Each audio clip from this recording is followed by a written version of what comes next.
Most coaching conversations look good on the surface, lots of empathy, thoughtful questions, active listening. But the real issue isn't effort, it's actually a lack of structure. I coach teachers, I coach coaches, I coach leaders and teams across districts around the country, and I see this all the time. And today, I'm going to show you a simple shift that makes your coaching conversations more focused and more productive. John here from the Teaming Edge, and to show you why structure matters, let me share a quick story. So last month, I was reviewing a coaching video between a coach and a teacher. The coach did everything that we usually celebrate. She asked open-ended questions, she listened deeply, she showed real empathy. On the surface, it looked great, but the conversation went nowhere. It wandered, it lacked purpose, and it ended without any clear next steps. The coach was doing the right things, but without structure to guide the conversation, none of it created meaningful change. And here's what research shows. A 2018 meta-analysis of 60 studies found that structured coaching improved their instruction by almost half a standard deviation.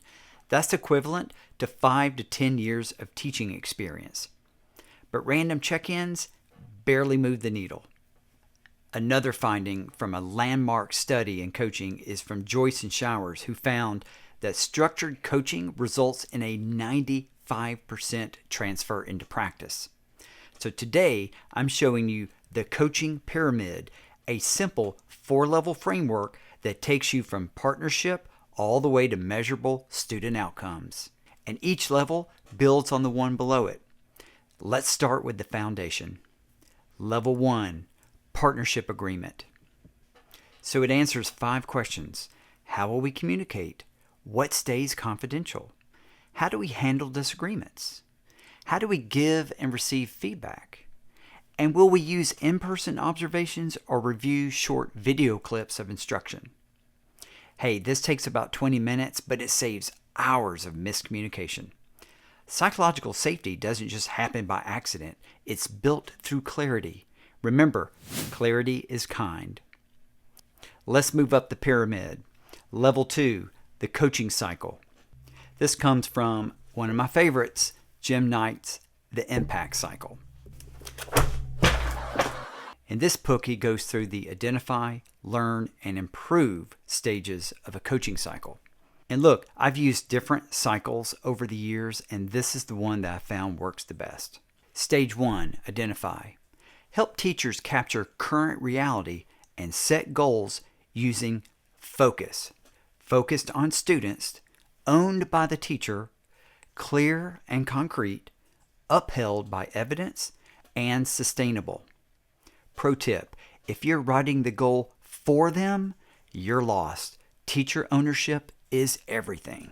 Stage 2, learn. Build capacity through modeling, co-teaching, or observing together. Create an implementation plan with clear action steps, not theory, but what exactly will you do tomorrow? And stage 3 of this coaching cycle is improve. Debrief with reflective questions. What's working? What needs adjustment? What does the student work tell us? Level 3 of our pyramid, the ARC conversation. This is how you facilitate every conversation in that cycle. Align, reflect, commit. Align. That's 10% of your time. Check in, orient to the topic, and preview previous commitments. This isn't small talk, it's agenda setting.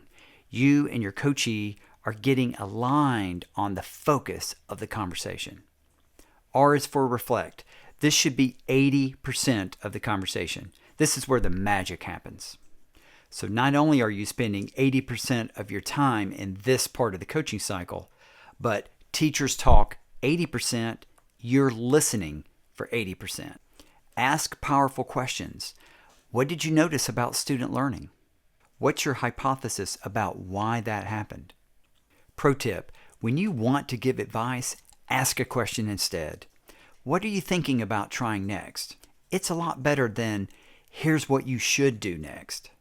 And C is for commit. This is the final 10% of the conversation. You summarize and clarify next steps, establish accountability, and schedule your next meeting. Teachers leave with clarity, ownership, and momentum.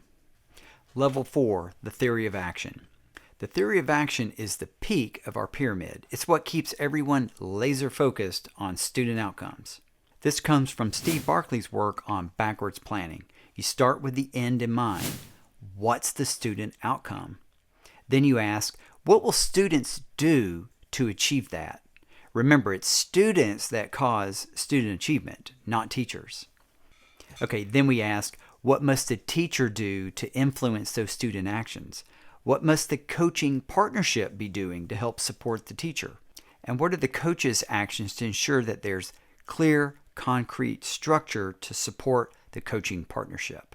Student outcome, student actions, teacher actions, partnership actions, and then the coach's actions. This says 3 things.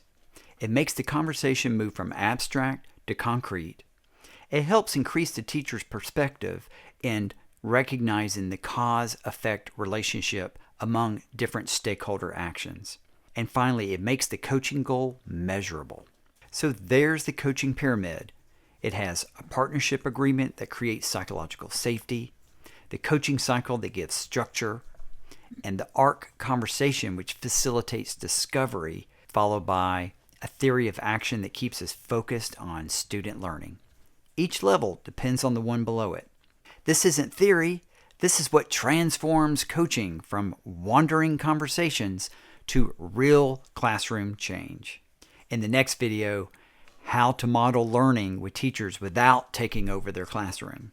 Hit subscribe, drop a comment about the level of the pyramid that you struggle with most. Hey, thanks for watching. I'll see you next time.